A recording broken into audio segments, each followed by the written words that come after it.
Separation is an illusion, man. Separation is a big illusion, and we're all interconnected. We're all one, you know. But there's also another factor. There's a part of you which is not really you, you know. Even though you kind of need it to survive here, which is your ego, you know. And when you really pay attention, yeah, to the reality, when you really pay attention to the reality, I'm not talking like halfway, like properly lock in, right? You will see how separation is a myth. Like the coincidences will tell you, like even to the point where if you really pay attention, you'll see the signs and synchronicities all around you. Like it could be something that you may be experiencing, something you may be thinking about, you know. There might be a revelation on a lorry that might go past, or you might go to the shop. You might hear somebody discussing the same thing that you're thinking about. You know, you might just randomly put on a radio station or Netflix or whatever, or you might catch a bit of a video and they're talking about the exact same thing that you are thinking about. Do you understand?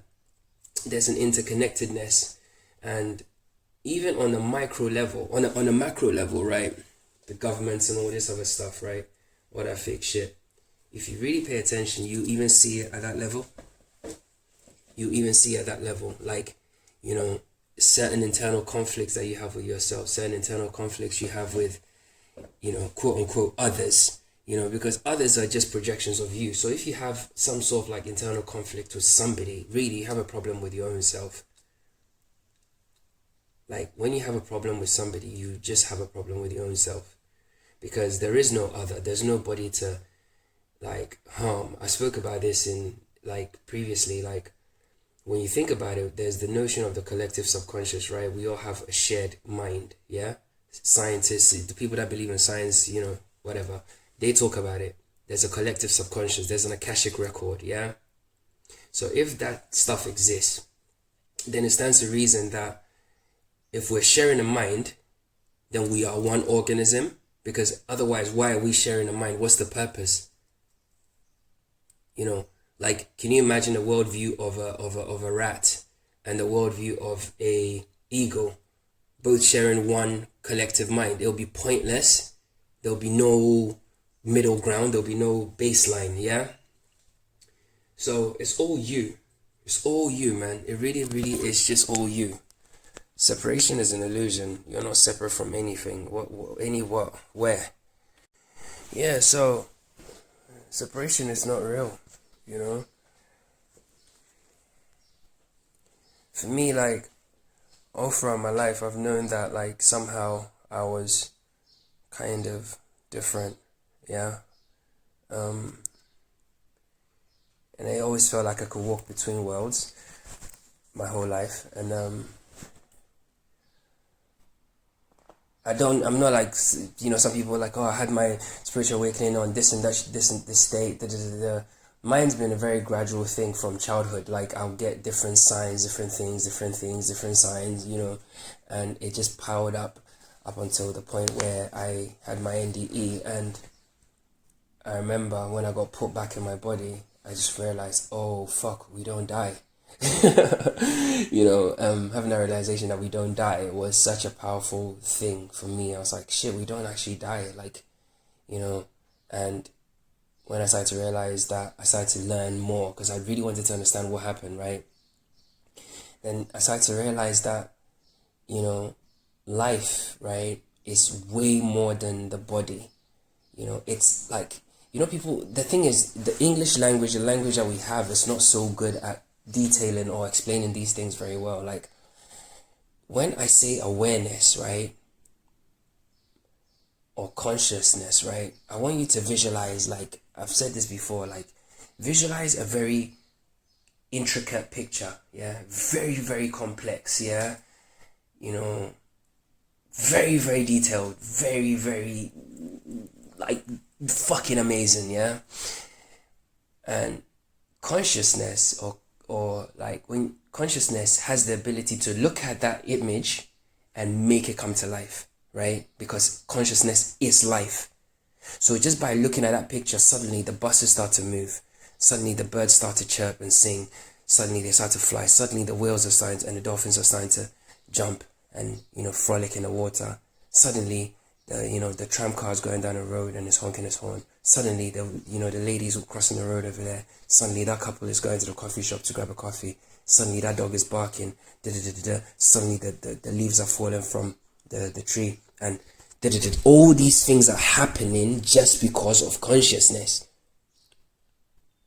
You get it? So when I say that you are not, there is no separation.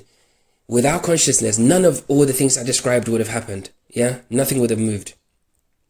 So consciousness energized that picture, that frame, that reflection, whatever, and made it move.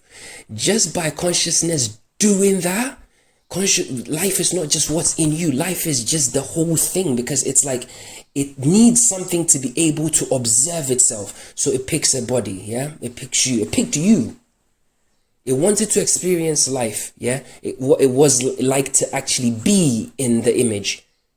Right? That's what consciousness wanted to do. So consciousness then picked a body and it chose to come and be you. So it picked your variables. Okay, we'll do this. We'll be left-handed. We'll grow up here. We'll be born there. Blah, blah, blah. That's just background bump story, just to add layers to it, just to add depth to the character, right? Then he comes and he experiences it.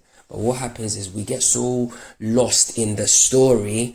Oh, then, you had an argument with a lady down the road and the neighbor keeps stealing your mail or whatever it is, and you get so angry and so about it, right? By you doing that, you are now attached to the story. You've forgotten that you are inseparable from the story, from the image. So now that you are angry at a facet or an aspect of the picture that's in front of you or that's around you, you are now in the illusion. You're separate. You think you are separate from that person you're having that conflict with. So I'll give you an example. Like where I live, we all have like allocated parking spaces, but most people here have 2-3 cars and stuff like that, right? So there's a neighbor that it's not really a relevant story. But what I'm trying to say is, even when people try to antagonize you to get a response, right?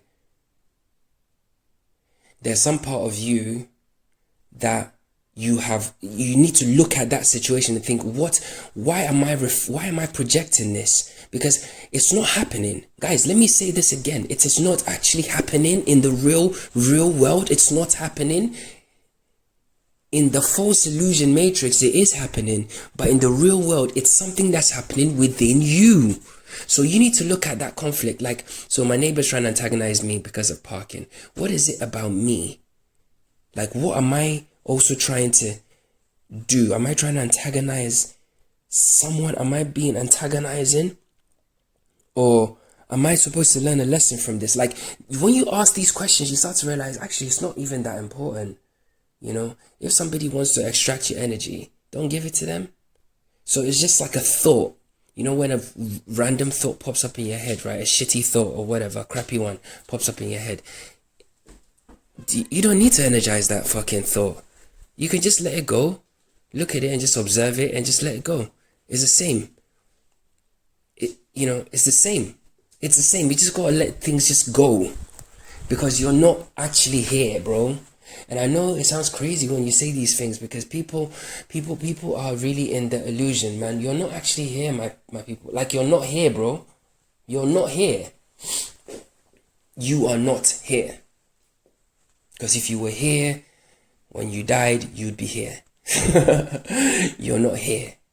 People are born into this place. People come through a portal into this place. Just because the portal looks like a woman, we somehow have put this natural kind of thing on it. No, that a literal human being just pierced the veil and came through a woman and landed here. Do you understand? Really and truly, all women are just spaceships, really. Yeah, they are spaceships, because they carry that being, consciousness.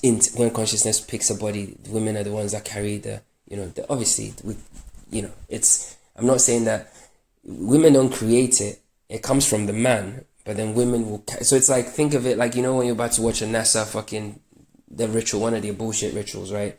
You have You know, the space people, they walk into their phallus, which is a penis really, and the men go right to the summit of it, right? And then they even call it the payload. Liberties. These people, they're mocking you right in front. You can't even see it. Anyway, so they release the payload, and in the long run, only the tiny bit is left, right, to go and colonize another world, right?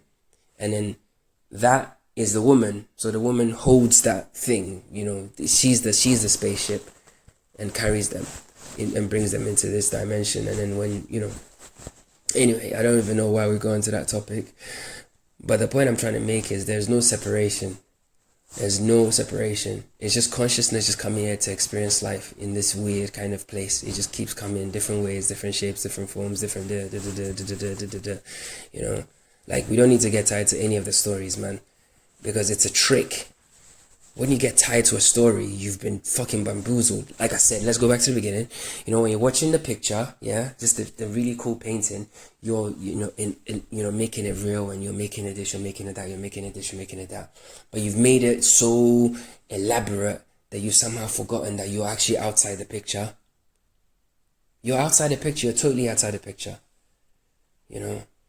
Like, the reason why I know that life is a game, yeah, and some sort of simulated reality is we don't bring anything here, yeah?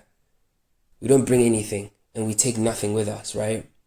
So that in itself is structural, is fundamental. If we're talking about the structures of life, one thing, you come in with nothing, you leave with nothing. Nobody can take a single fucking thing from here back to wherever they came from, because they came here, they were born, yeah? They came here. Okay, now that we've established that, nobody brings anything. No matter what you acquire here, yeah?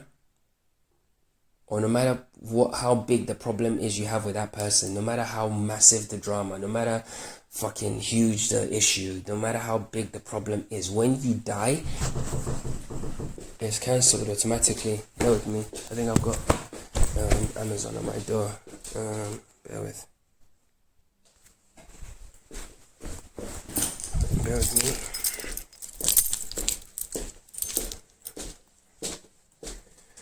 Yeah, man, there's no separation, man. There's no separation between you and anything. It's like when, like, no, people that are conscious will know what I'm talking about. Like, when you get paranoid, yeah, for some random reason, you think people are looking at you, or people are watching you, or you feel a sense of, oh, that little thought literally energizes the whole scene where you are. And then suddenly people are looking at you.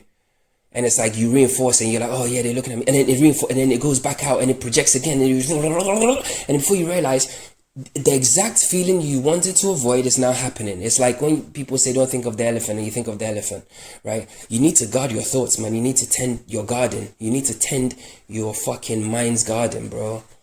You need to tend it, because, like, the only thing you have really here, like your superpower here, is attention. You know, your superpower is attention. I promise you. That's why everybody wants a piece of it. You know, that's why everyone wants a piece of it. And when I say everyone, when I say everyone, I don't mean everyone. The construct, you know, the painting wants all your attention. This is actually really sick. The painting wants all your attention, because that's how the painting stays alive. The painting wants all your attention, because that's how the painting stays alive. Because once you look at that painting and you walk away, it's gone. Because you are the one that gives that painting life, bro. Without you, that painting doesn't exist. Think of a dark museum or a gallery, you know, really, really nice one. And there's this really elaborate painting, right? But the whole place is dark. It's complete darkness. You can't see a thing. You know, your eyes are like a torch. So essentially, you look at the painting. Whilst you're scanning and looking through the painting, you're energizing the whole painting. So the painting obviously needs to keep your engagement, because the painting wants to be looked at. You know, that's somebody, you know, it was built. So the person that built it wants it to be looked at, because otherwise, why would he put it in a gallery? You know, so the energy behind it, the build, I want people to, and that's the whole, see, this is why when you think about this, really, the ego and the reality are one and the same. Because it's like the painting on the wall wants validation. It wants your attention, it wants your engagement. It wants your adoration, it wants your admiration, it wants your love, it wants your submit, it wants everything, it wants you to worship it almost. Not worship it, but you know what I mean. It wants you to really acknowledge it. Really, really acknowledge it. Bring it to life. Right? So it has to shock you. It has to do all these things to try and keep your engagement. This is all hypothetical. I can't think of a painting that can do that, but I'm just, because we live in a mystical land anyway. So when you think about it, that's really what's actually transpiring, like on a deeper level, So the point is, when you get so mired in the story, and you pull out, it's like, even in Hollywood, right? All these TV shows and stuff like that, and news, TV shows, fucking entertainment news, all of it is the same playbook. It wants your attention, because without your attention, it dies. It needs your attention, So there's always some controversy. There's always something, and then the sports is on all the time. It's like these guys are like literal quadrillionaires. Like, some of them are tired, some of them are old. They could be doing something else, but it's almost like, no, you need to go back out there, because we need you to do things to engage the people, to get the attention, blah, blah, blah, blah, blah, blah, blah. It's your attention. Social media, attention. Everything wants your attention, because without your attention, that thing is dead. It doesn't allow, you demanifest it. It doesn't exist. It doesn't exist. And I don't watch news. I don't remember the last time I watched news. I don't actually watch TV at all. Like, probably, and I've done it for years. There was a time when one day I was just like, no, this is dumb, and turn off my TV. That was years ago, like probably a good decade, man, if not longer. But when I did that, that reality died. But in a way, even though it's still around me, because it still tries to get your attention through, your phone's news pop up, or the laptop has a news pop up and shit like this, it still wants your engagement some way, somehow, right?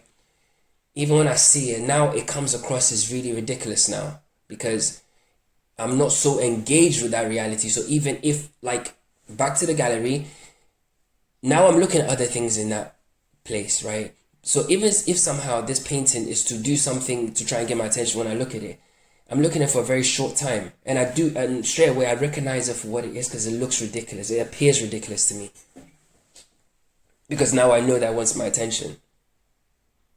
Your attention is the most valuable thing in this whole dimension, bro.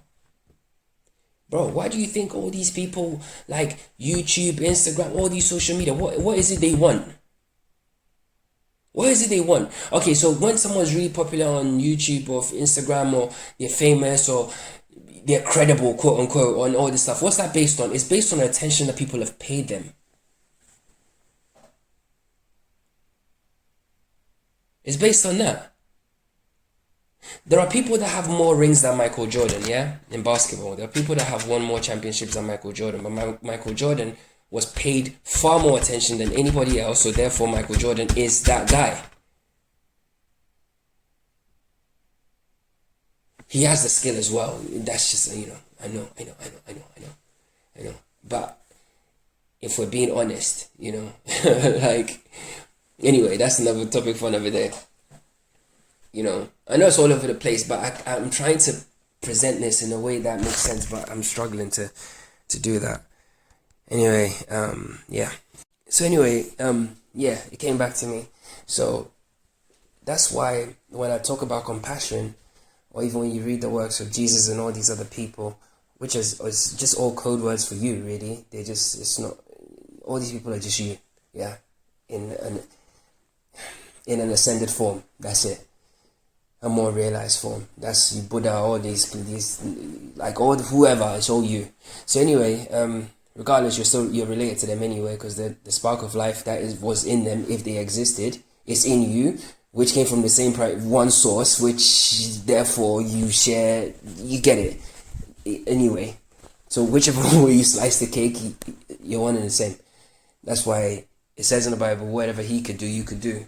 You understand? And if you had faith, you could do whatever you want. Faith is just knowing that what you want is going to happen. Do you get it? That's all it is, bro.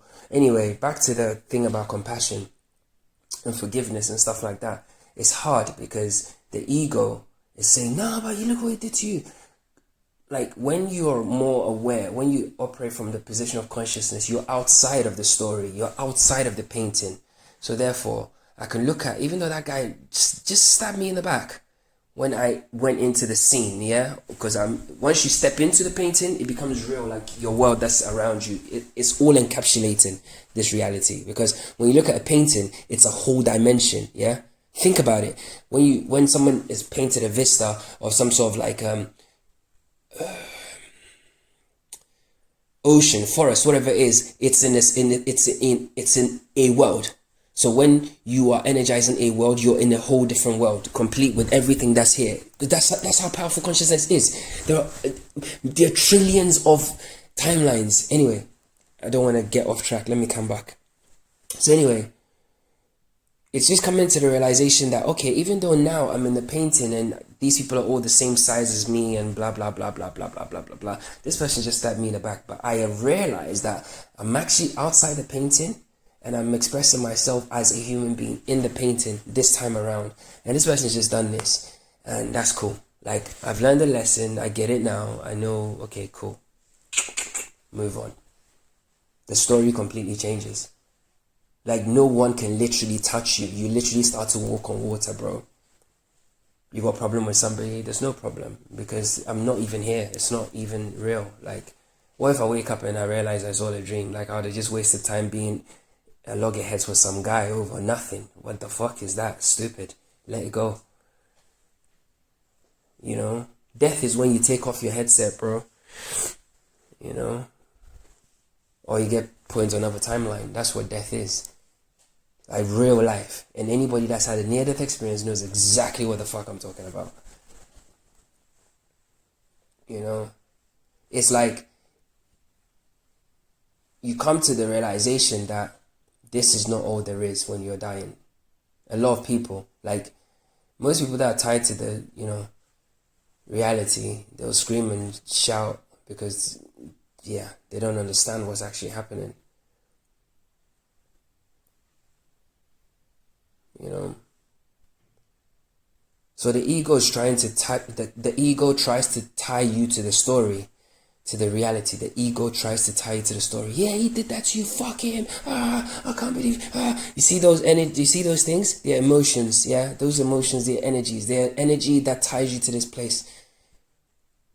And it's like an energy that is like a raging fire, bro. Because it always wants more. It always wants more.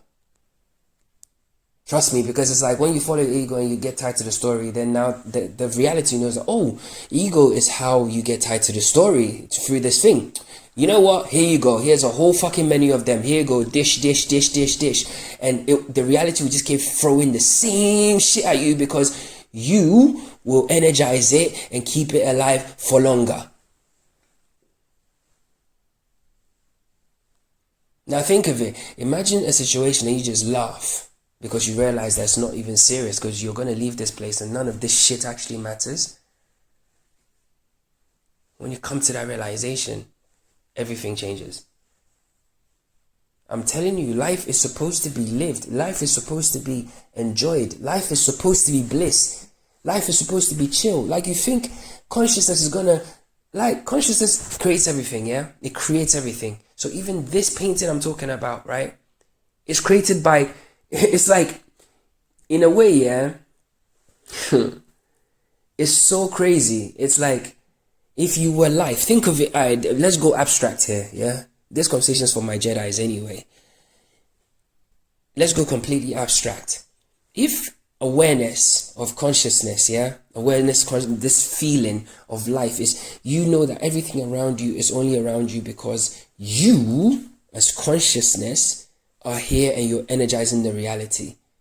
If you recognize that, yeah, you recognize that power, you recognize that, okay, there is literally no reason for there to be something called an obstacle. Because you don't believe the stories anymore. You are now in control of the creation process. Why can you create? Because you are a fragment or a fractal of God, the Most High, consciousness, source, whatever you want to call it, that.